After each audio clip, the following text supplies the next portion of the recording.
Hello, everyone. Welcome back to Behind the Counter, presented by KaiString. I'm your host, Vicente Yañez, and this is the podcast where we take you behind the scenes of retail technology to know about the trends, insights, all of the hot topics from the people who live and breathe it every day. And I don't know if you know, but some of the staple brands and names that we have in the United States tend to evoke an idea of, okay, they've been there. That was my parents' store. That was my grandpa's store. How do you transform that brand into something modern, something contemporary, something fresh that newer generations can connect to? Today in the podcast, I have Irfan Butt, Director of Store Technology and Asset Protection for Catalyst, a person who had led the charge of the store revolution. I'm not going to call it transformation, revolution. How are you, Irfan? Good. How about you? Pretty good. I'm really glad to have you here, man. Yeah, likewise. Yeah. And Irfan, so I mentioned Store Revolution because what Catalyst did was reimagining of the store experience. Yeah. Not just the transformation of technology, which is it's the common problem for a lot of IT directors. Okay, I need to modernize my system or I need to tweak a few things. But you guys went a different approach, which was I need to reimagine how my store feels for the customer and how do I connect with them at the emotional level. Do you mind walking us a little bit through what was the biggest challenge for customer adoption during the new imagining of the new stores? Oh, when we started this journey, the core idea around the whole journey was customer. Yes. How do we simplify, and customer being both associates internal to us, Right. but then our customers who are coming in. Right. So how do you make the new point of sale easy and be able to check them out anywhere in the store, or help them price check, or do any other task that the associate might want to do. So building that flexibility. Right. And then answering that question led us to mobile first approach. Okay.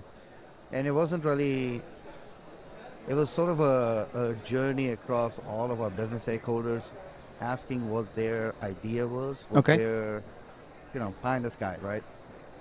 No limits. What would be your requirements?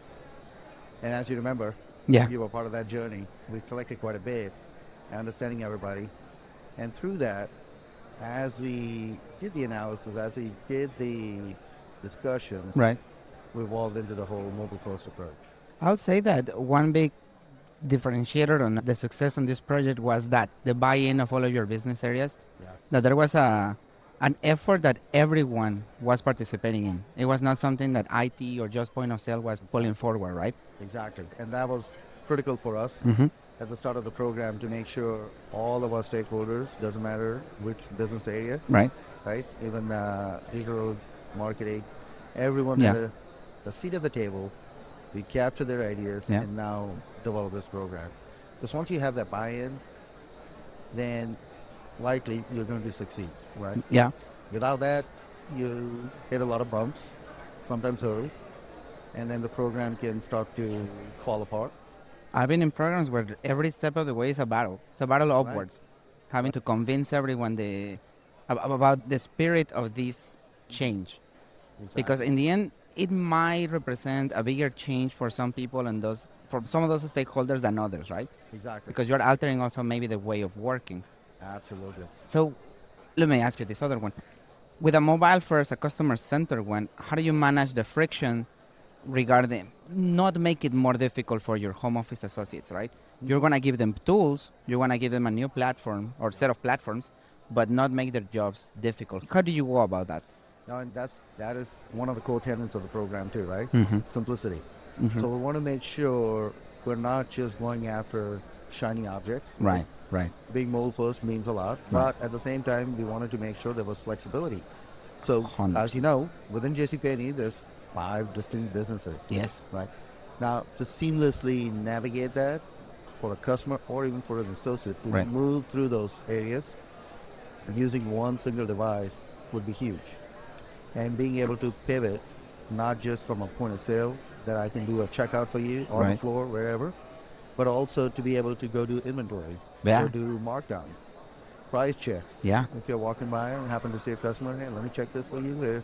There's a promo we're running. So when you introduce that concept, the idea is again to simplify the ecosystem. So for our business partners, Right. now it's a one-stop shop. It's not, well, I have to engage 4 or 5 different teams to understand who's doing what part. Right. Right. More of a traditional point of sale system, Yeah. traditional back office systems. They're separate silos, Yeah. separate teams, separate tech. Now you have to try and prioritize, get that worked out. Every project involved an army because of that. You have to bring everyone from all of those things and inform them and making sure that, that's why I think legacy systems had a big problem regarding that. Absolutely. And out of this comes out, which a lot of people realize that up front, change management. It's easy to say change management, but it is a big change. Yeah. Not just for our customers, but even internal to our associates and business Yeah. partners. But once you go through that change, you realize, okay, this is not as bad. And it's really simple. Yeah. Because now things happen in one go, everything gets updated.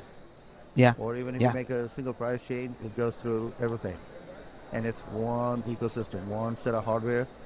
So now, no matter where you are, whether it's, as you know, our solution docks to become a traditional register, but you could undock and go do other things. Which is an exciting thing to see from a customer standpoint, right? Yeah. You don't expect, if you reach out to someone in one of the counters at a JCPenney store, if you go to them and ask them a question, they might leave the station and walk with you. What you don't expect them is to pick the point of sale and walk with you and continue your journey there. Exactly.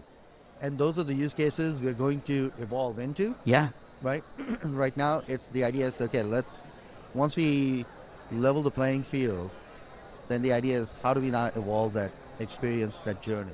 And the importance of having a platform that allows you to start thinking forward, right? That is not always resolving for now, Correct. but that you are always like, okay, I know once this level is completely equal for everyone and my platform is seamlessly integrated with everyone, that brings me to where I am right now.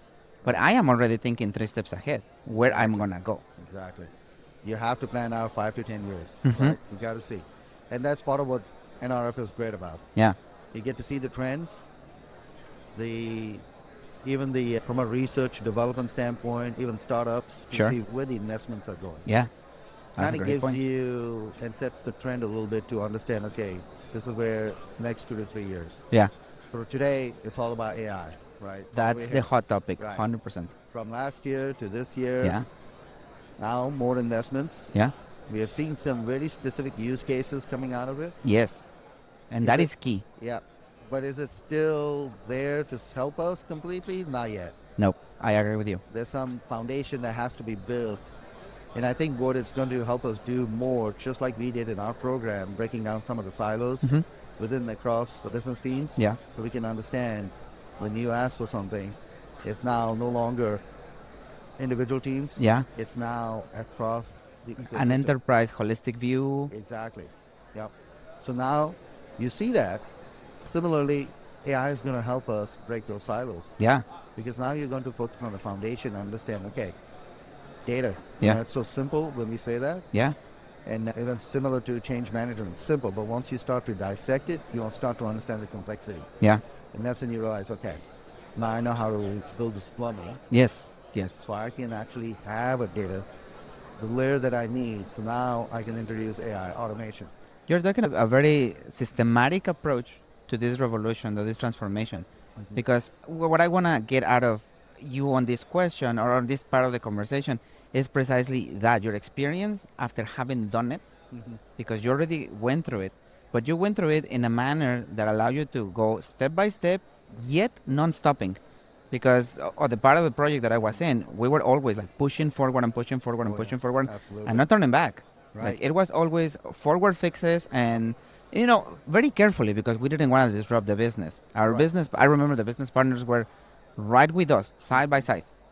They were not on the other side of an email. They were side by side. No, like sitting with you guys in the office, elbow to elbow. Yep. And how did the merger, whenever the rest of the Catalyst name brands came into the picture, change the project? Did it affect it at all? Did it give you a broader horizon to aim for? We're fortunate that it didn't impact the program as much because, again, it was JCPenney centric. Yeah.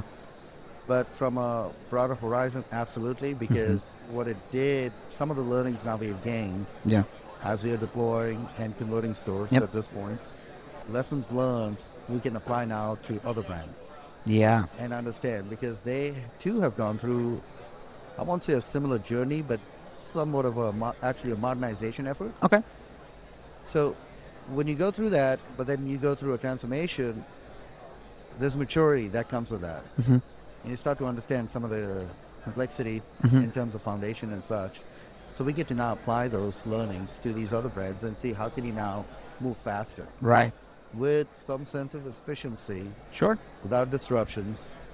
And you minimize collateral damage. But you already have muscle memory, you already have tools at your disposal. Sure. Your team is very exercised in this, right? Yep. So the idea that you can share that knowledge with the other brands and create more of a shared environment, not just in your tech landscape, but also at the home office level, that's a game changer in my mind. Yep. Yeah, it does elevate, because there's a portion of the team that's now operating at this speed. Yeah.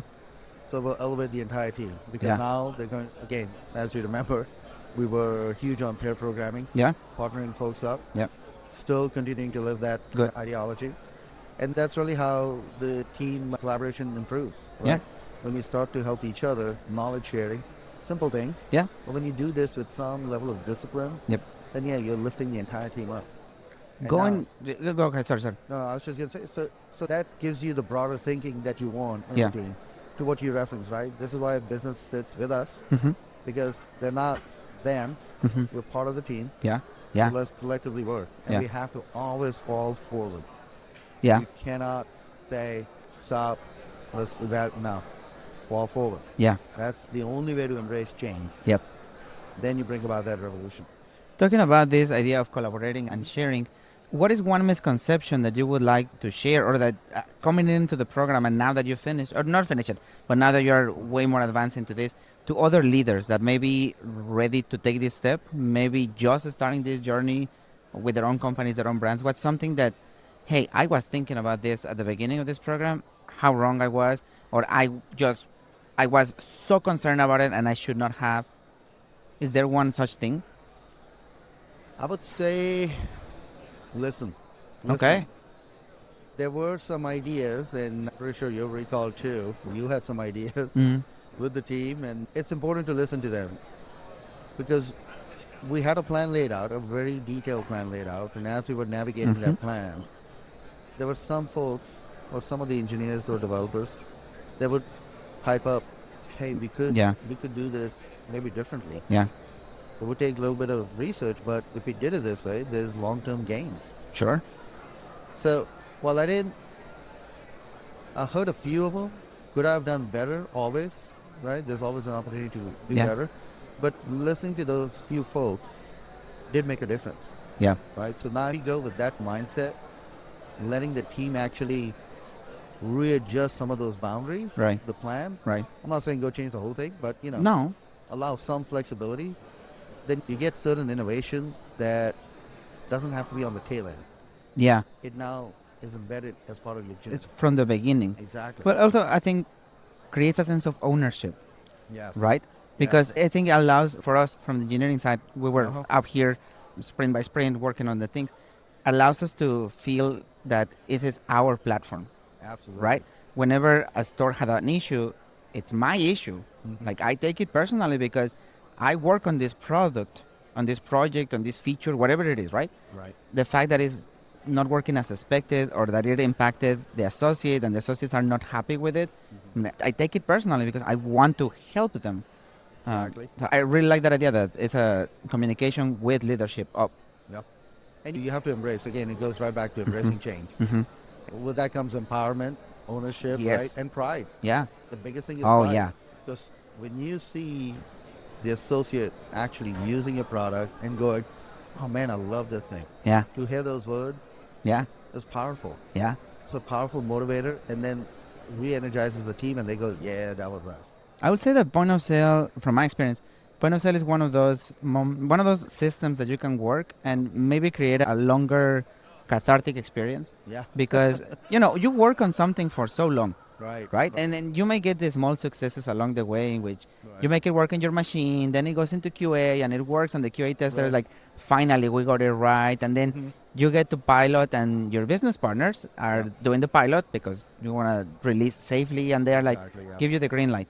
But it's not until you go out in the wild on your own, and then you see it in real life.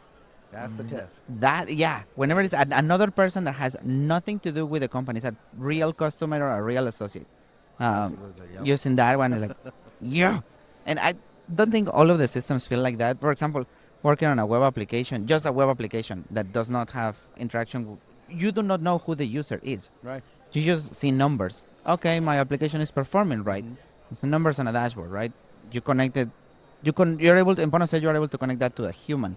Exactly, yeah. Because in the end, I think we do technology for people, and the people on the podcast listening to. I repeat this a lot, but it's something that at my core is that we do systems for people. Exactly, yeah. You have to. I mean, it's a experience at the end of the day, right? And if that experience is memorable, then you tend to come back because you want more of that. Yeah. And now we're talking about brand loyalty. Exactly. Because now it changes the way people think about going into JCPenney store.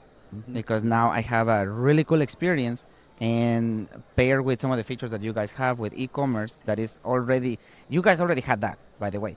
The connection between point of sale and e-commerce, the in-store and the find more feature. Yes, correct. I mean, that's something that you guys already had it. Yep. So we just brought it in and continue that integration. And circling back to NRF and the cool things that you're seeing around, what is one thing that you think is just hype? Like people are just too much versus something that from your experience and your gut feeling is like, no, this could be a real game changer. Flashy AI, right? Okay. There's a lot of talk about AI, and a lot of it is just, I hate to use these words, but like vaporware. It's just flashy. Great, we got some, when you strip it down, it's just some basic form of automation. Yeah. The problem is, when you start peeling the layers, then you realize quickly, the foundation for this is data. Yeah. And then you go, my data's kind of good. Yeah. And you start thinking about it internally. You're like, okay, so now I know what I need to do, or that's a big effort. That's a very powerful insight, man. Yeah. Because I'm thinking about it, like, whenever they demo it for you, it's like, okay, it works great, but because it had great data to begin with. Exactly. It's easy to do a demo. Yeah. Because it's a very small context. Yeah. But when you take it at an enterprise level, now you're talking about tons, millions of records and all the different types of data that we collect. Yep. And from a point of sale standpoint, you're already familiar. There's a lot of data. Yeah. And we pipe all of that back to our data center. But now the discussion becomes, that's one of the things I was noticing too this year in NRF, the concept of now edge computing, bringing more power to the edge. I'm like, that's the opposite. We're trying to reduce our footprint. Okay. Take it back to the data center and let that be the main workhorse. Yeah. But provide insights almost real time. Yeah. Right. And so this way then the store associates or even the managers can see, hey, I see what's happening. Yeah. And I can take action. Yeah. But now I'm hearing these ideas of, no, let's bring that compute right to the edge and give you that visibility. So back to again, okay, then how's my data looking? Yeah. Do I have everything sitting on the edge? Likely not. No, I mean, there is, if the edge is going to be the working or the CPU power to it, you still need somewhere that can run a larger view. I mean, in my mind, there is a distribution of responsibilities, right? Yeah. Assigning more power to the store helps to make the store run under any circumstance, right? It's the idea that you can continue your sales completely undisrupted no matter what. That's the idea. Yeah. However, I do see the benefit of having this avenue of communication with your data warehouse where you are running massive, large picture processing to help you drive real-time decisions. Yeah. Because I think that's the power of it. It is. And if you keep it simple, right? Sure. It's not complicated. I know there's a lot of buzzwords around this topic too.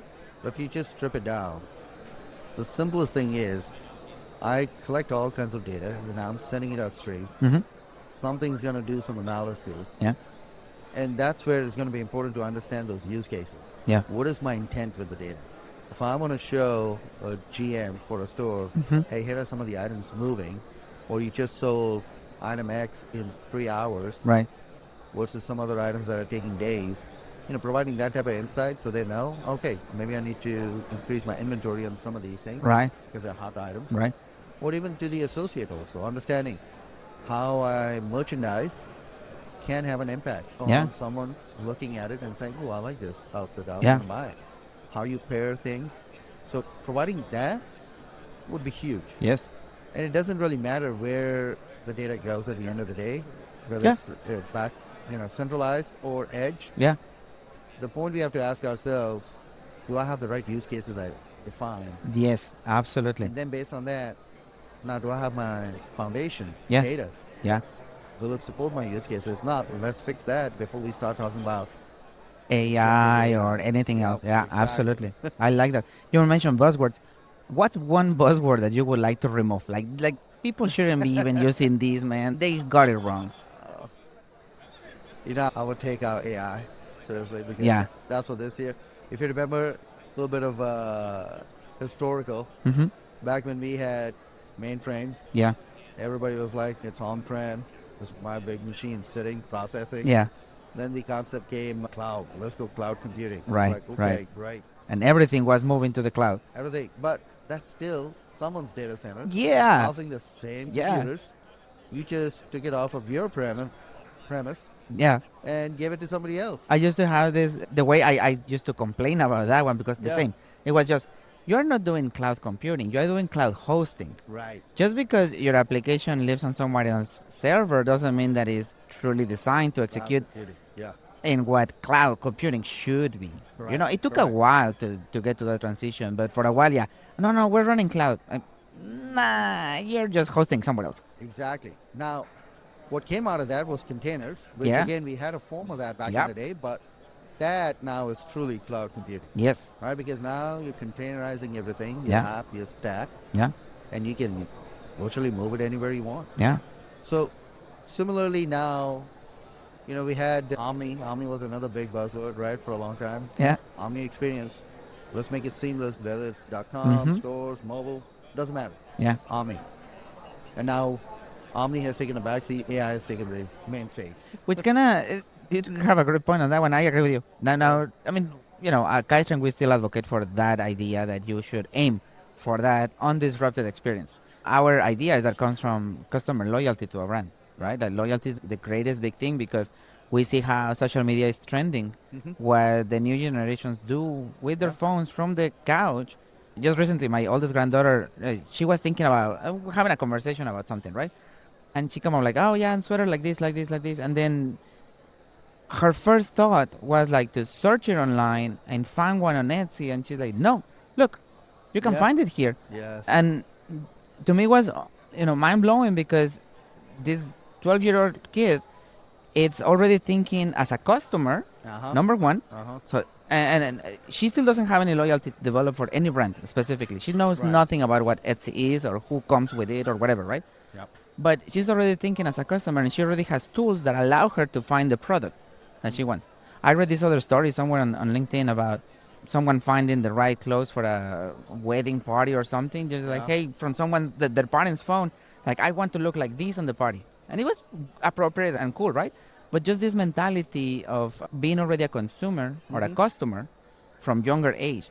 So we need to make sure that the platforms are safe, are usable, Yes. and adaptable, right? Because in the end, these Absolutely. are the customers now that in 5, 10 years are going to have credit cards. Loyalty. Yeah. That's how you build loyalty. So I think that's where AI really is going to help us, Mm-hmm. right? Two main things for me. One, it's definitely going to break down silos. Yeah, So I we like that. can work on the foundation, which Yeah. is great. But second, I think it's going to play a huge role in personalization. Mm-hmm. How you shape your experience using these Yep. agentic AIs. Yeah. And like you said, right, granddaughter, clean Mhm. slate, no Yeah. loyalty yet, but is forming an opinion, Mm-hmm. interacting with different search engines, Yeah. and prompting them to show what she's after. Yeah. Basically shaping her own experience, Yeah. building that. So if we can tap into that, then you can gain loyalty, because the minute she gets that same experience coming into, let's say, Penny's, Yeah, yeah. you just gotta life her. Especially because Penny's to me is a staple of the mall life in the United States. Oh yeah, yes. The presence of Penny's isn't always in the context of a mall. In my mind, anyway. Like I don't remember the footprint of all of the stores to know if all of them are in a mall or nearby a mall. Okay. Majority of them, yeah. But generationally, the malls are making a comeback in the culture of the States. Yes. Right? Surprisingly, yes. So the ability that these kids, these Gen Z kids now, are spending time in the mall with their friends, with their peers, and if they have this brand that they have developed some loyalty for because they give them a consistent experience, it's fun. So, as you were talking about the malls, right? Mm-hmm. We're seeing in the Gen Z that trend is shifting. Mm-hmm. Malls are kind of becoming cool again because of these guys. It's about social interaction. Yes. That social experience. Yep. And that's what they want to go out, do, hang out, but then also shop. Yeah. Go through those experiences. Yeah. Right? So they're building new things. It's a new way of the whole of social interactions. Right. Which we thought was going away. Yeah. Now it's turning around. Yep, exactly. So it's really great to see that. And that's kind of a little bit of what we're kind of seeing here also at NRF, right? A little bit of that. So it's interesting how things are now starting to move a different way. Yeah. And again, for any brand, right, you got to be able to adapt to change. Yep. And that's where I think Penny's, with the focus that JCPenney has, that even as Catalyst, right on the customer to give them the best value possible. Yeah. And that experience, that's going to be huge. Yeah. So this is exciting kind of to see where we are going now. I agree. And in the next 5 years, there's going to be a lot of changes, especially with AI getting more and more integrated into the day-to-day. Yep. It's definitely going to have some changes. I agree. And I agree that it's exciting times, like joining the program, the project, when you guys were starting. When I heard from the rest of the team on Cashing, like, this is what Penny's is trying to do. This is what we're going to help them achieve. Like, all right, like, these are the partners, these are the players, this is everything that is going on, and starting to work with your team, extremely knowledgeable people that own and care for the business, right? Because there is a lot of emotional investment into the software. There is a pride. What you mentioned earlier, pride, that is definitely something there, right? Like, we have some of the newer guys coming in and then adopting that same mentality, embracing that pride for the project. So this, I agree. It's exciting times for retail technology, for department stores, for everything. Irfan, I want to thank you very much for the time, for the conversation. This was really great. I was really looking forward to have this conversation with you. This is great. I like it. Thank you. Thank you. Thank you, everyone. See ya.